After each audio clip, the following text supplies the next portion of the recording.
Mayor साहब आजकल विपक्षिया बहुत खुश देखा तनी केनू से बजट वजट ले आयल बनन सका। तू नैगा जनाई दूसरा काहे इतना खुश बा। हाँ मेयर साहब अपने बताएं तब नु हमनी की जानेम सन। ए ओकनी के बुझाई था कि हमर मेयर के पद चल जाई। मेयर साहब हमरा लागता ओकनी काहे खुश बा कि जे मेयर साहब के उधर पदवा चल जाई एकरा बाद में चुनाव आई तो हम ही जीते वही से इतना खुश बन सकनी क्या।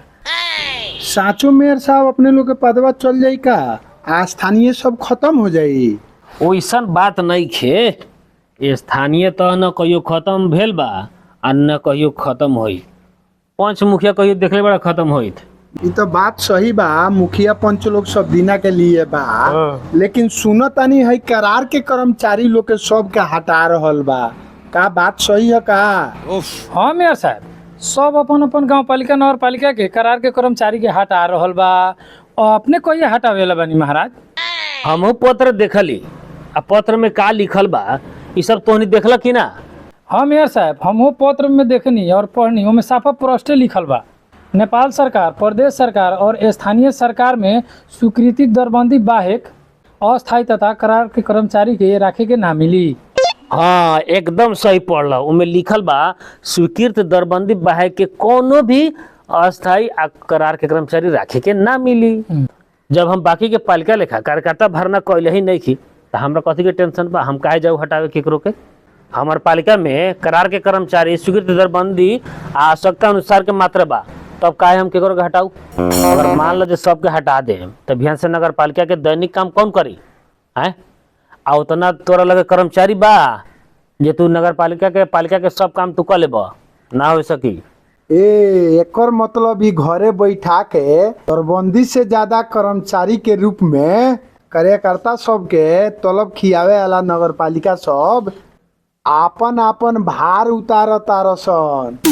हाँ ई पत्र जही आयल नु तही हम कह देनी कर्मचारी सब के घबरा के नहीं के हमनी के नगर पालिका में जौन भी बा सब दरबंदी भीतर बा।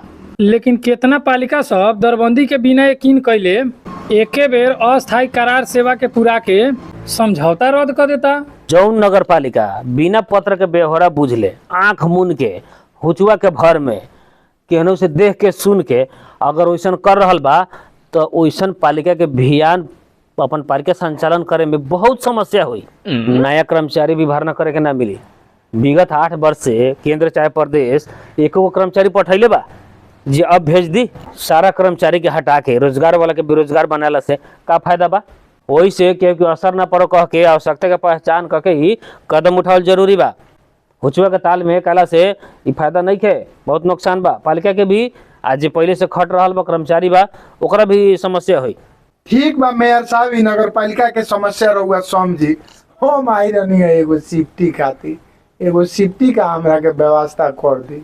बहुत समस्या होता सवेरे सवेरे रोड पर बैठे के पड़ता मेयर साहब। उ तो गरीब दलित विपन्न के दे वाला बा अपने के कहाँ से मिली। अपने तो सुखी संपन्न बानी अपने से बना लेवे के चाहिए। ए मेयर साहब एगो सिफ्टी खातिर खेत बाड़ी बेच के गरीब बने के पड़ी का। बेचवा का है हमरे नावे कह दो मोबाइल चलेब 1 लाख के आ एगो सिफ्टी बनावेला मेयर साहब लगे आयल बड़ा पैरवी करे सवेरे सवेरे रोड गांधा करब मेयर साहब एकरा कुछ ना देम।